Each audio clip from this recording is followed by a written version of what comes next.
அறிமுக உரை வழங்கிய ரவுத்ராவுக்கும் நந்தினி மாரிமுத்துக்கும் என் நன்றிகள். ரவுத்ரா பொறிந்து தள்ளிவிட்டார். அண்டு நந்தினி மாரிமுத்துவும் ஒரு இலக்கிய மாணவியாக நன்றாகவே பேசினார். அப்புறம் வாழ்த்துறை வழங்கிய தமிழ் ஏகாம்பரமும் ஒரு கேள்வி கேட்டிருந்தாங்க. என்னென்னா, பெண்களை பற்றிய முதல் புரிதல் எப்போது தொடங்கியது? ஆக்சுவலாக என்னென்னா, பெண்களை நாம் புரிந்து கொள்ளலாம் முடியாது. இப்போ ஒரு பெண் 1000 செல்லுகளாக சிதறி இருப்பாள். நாம் அதில் நான் இருக்கிறேன். ஒரே ஒரு சின்ன பீஸை பற்றி எழுதுகிறேன். அந்த பீஸை பற்றி எழுதுவதால் அது அவளுக்கு பொருந்தி போவதால் நாம் ஒரு பெண்ணை புரிந்து கொண்டதாக ஆகாது. அந்த ஒரு பீஸை கூட புரிந்து கொள்ள முடியாமல் தான் நிறைய ஆண்கள் இருக்கிறார்கள். அவ்வளவு பேருக்கும் இந்த 7 கவிதை நூல்கள் உதவியாக இருக்கும்னு நான் நம்புகிறேன். அப்புறம் கல்லினும் இனிய, இந்த கல்லினும் இனிய நூலை ஒரு 3 வருடங்களாக எழுதிட்டுருக்கேன். பொறுப்பு துறப்பு அதை சொல்லிடுறேன், சரியா? எல்லாரும் சொல்கிறாங்க இல்லையா, அது ஒரு பாதுகாப்புக்காக. இப்போ பொறுப்பு துறப்பு எழுதியிருக்கேன். பட் நீங்கள் இந்த உரை என்ன சொல்லுதுன்னு உங்களுக்கு புரியணும்னா, நீங்கள் ஒரு திருக்குறள் புத்தகத்தை எடுத்து வச்சுக்கோங்க. அதில் விளக்க உரை இருக்கும் இல்லையா, அந்த விளக்க உரையை வாசிங்க. வாசித்து முடிச்சுட்டு நான் எழுதியிருக்கக்கூடிய இந்த குறும்பத்தியை வாசிங்க. இந்த ரெண்டுக்கும் என்ன டிஃப்ரெண்ட், அவர்கள் சொன்னது இந்த இடத்துல எப்படி மாறுபடுது, அங்கே எழுதி வைத்ததுக்கு மாற்றாக நான் என்ன எழுதியிருக்கேன், அங்கே என்ன பிற்போக்குத்தன கருத்துக்கள் இருந்துச்சு, நான் அதை என்னோட நூலில் வேற ஒன்றாக டிரான்ஸ்ஃபார்ம் பண்ணியிருக்கேன், இன்றைய காலகட்டத்திற்கு ஏற்ப ஓரளவுக்கு. ஓகே, நீங்கள் அதை பார்க்கணும். அப்புறம் முழுக்க இது டோட்டலாக திருக்குறளில் இருக்கக்கூடியதை விட்டு அப்படியே அவைவாக இருக்காது. திருக்குறளுக்குள்ள அந்த 1.5 அடிகளுக்குள் சொல்லப்பட்ட கருத்தும் இருக்கும். பட் அது போக நம்ம தொடர்ந்து ஒரு விஷயத்தை வாசிக்க நம்ம கூட அது பேச ஆரம்பிச்சிடும். இன்னொரு விஷயத்தை நாங்கள் சொல்லி ஆகணும். பிரியதர்ஷினி கோபால் அவங்க தான் இந்த கல்லினும் இனிய புத்தகம் உருவாகிறதுக்கு காரணம். ஏன்னா ஒரு 3 வருடங்களுக்கு முன்னாடி ஃபேஸ்புக்கில் எழுதுறீங்க கவிதை, அது அப்படியே புத்தகமாக போடுறீங்க. ஃபேஸ்புக்கில் எழுதாத, எங்குமே எழுதப்படாத ஒரு புத்தகம் எனக்கு வேணும், அது வாசகர்களுக்கு ரொம்ப பிடிக்கும், நீங்கள் முயற்சி பண்ணுங்கள் அப்படின்னு ஒரு சின்ன ஹிண்ட் மட்டும் கொடுத்தாங்க. அந்த ஹிண்ட்டை நான் பிடிச்சிக்கிட்டேன். அப்போ என்ன எழுதலாம் அப்படின்னு யோசிக்கும்போது எனக்கு இந்த காமத்துப்பாலை, இப்போ சொன்னாங்க இல்லையா, காமத்துப்பாலுங்கிறது ஒதுக்கி வைக்கப்பட்ட ஒன்று, அதை நம்மளுக்கு யாருமே அறிய தரல, கொண்டு கொடுக்கல. காமத்துப்பாலா, ஐயோ அதை நீ படிக்காத அப்படின்னு ஒதுக்கி வச்சாங்க. அப்போ அதில் என்ன இருக்குன்னு நம்ம தெரிஞ்சுக்கணும். ஸோ நான் எடுத்து வாசிக்கிறேன்.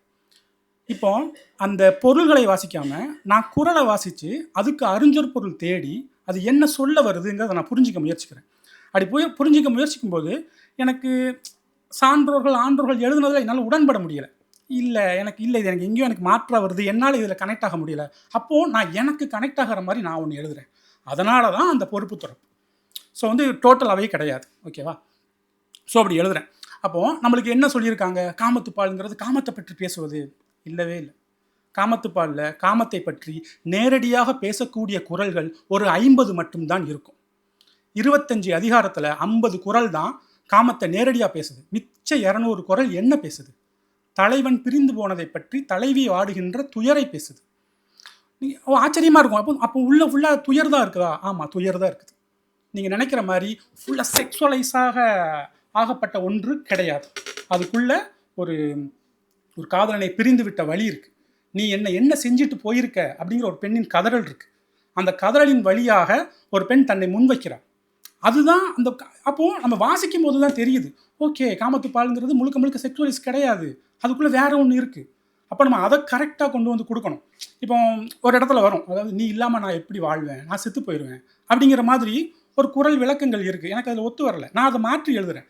நீ இல்லைனாலும் நான் வாழ்வேன், நான் எப்படியெல்லாம் வாழ்வேன், இந்த மாதிரி அருமையாக வாழக்கூடிய பெண்ணை அடைய முடியாமல் போனதற்கு உனக்கு வருத்தங்கள், இந்த மாதிரி நான் அதை வேறொன்றாக மாற்றுறேன். ஸோ இப்போ நீங்கள் ரெண்டையும், திருக்குறளோட ஆக்சுவல் உரையையும் இதையும் நீங்கள் வச்சு வாசிக்கும்போது உங்களுக்கு ஒரு பிளஸம் இருக்கும். ஓகே, இல்லை இங்கே அப்படி சொல்லியிருந்தாங்க, நான் இங்கே வேறு மாதிரி இருக்குது. அதே குறள் தான், அதே விளக்கம் தான், அதே விளக்கம் வேறு ஒன்றாக நம்மளுக்கு கன்வே ஆகுது அப்படிங்கிறது உங்களுக்கு புரிய வரும். இப்போ இந்த நூலில் கடைசி ஊடுதல் காமத்திற்கின்பம் அதற்கின்பம் கூடி முயங்க பெரிய, ரொம்ப சிம்பிளான ஒரு குறள். இதுக்கு என்ன அர்த்தம் சொல்ல முடியும்? அதாவது சண்டை போட்டுக்கிட்டே நம்ம 2 பேரும் இணைந்திருப்பது, கூடல் கொள்வது மிகுந்த மகிழ்ச்சியை அளிக்கக்கூடும் அப்படிங்கிற மாதிரி தான் ஆக்சுவல் பொருள். எப்படி இவ்வளோ ஃப்ளாட்டாக இதுக்கு இந்த இதை சொல்லணும்? நம்ம கொஞ்சம் எலாபரேட்டாக சொல்லுவோம். எப்படின்னா, ஒரு கணவன் மனைவி வீட்டுக்குள்ளே இருக்கிறாங்க. 2 பேருக்கும் ஏதோ ஒரு மனக்கசப்பு, ஒரு பிணக்கு வந்துருச்சு. வீட்டுக்குள்ளேயே இருக்கிறாங்க. பட் வந்து ஒழுங்கா பேசிக்க மாட்டேங்கிறாங்க. மூஞ்ச திருப்பிட்டு போறாங்க. எதிரெதிர்ல நடக்கும்போது பார்த்துக்க மாட்டேங்கிறாங்க. இப்படி தங்களோட எதிர்ப்ப தெரிவிச்சுக்கிட்டே இருக்காங்க. இது ஊடல். நைட் ஆயிருது. நைட்டு பக்கத்துல இந்த பெண் கட்டிலின் அந்த முனையில் திரும்பி படுத்துக்கிறாங்க. இந்த ஆண் கட்டிலின் இந்த முனையில் திரும்பி படுத்துக்கிறாங்க. திரும்பி படுத்துக்கிட்டு கொஞ்ச நேரம் கழிச்சு தலைவி கேட்குறான். "ஏன் என் மேல கால தூக்கி போடுற? ஏன் என் மேல கைய தூக்கி போடுற? ஏன் என்னைய கட்டி பிடிக்கிற?" இப்படி கேள்விகளாக கேட்டுக்கொண்டே அந்த தலைவன் செய்யக்கூடிய அத்தனை செயல்களுக்கும் அனுமதி அளித்து விடுகிறாள். அட் த எண்டுல சொல்லுவா, "இப்போது சம்மதித்து விட்டேன் என்பதற்காக சண்டை தீர்ந்தது என்று அர்த்தம் கிடையாது. சரியா?" தலைவன் சரி அம்மா. அதோட அந்த குரல் முடியும். ஓகே. அப்போ சேம் தான். உங்களுக்கு அந்த கன்டென்ட் சேம். அப்புறம் அந்த குரல் சொல்லக்கூடிய பொருள் சேம். ஆனால் சொல்லக்கூடிய விதம் வந்து வேறு ஒன்றாக இருக்கிறது.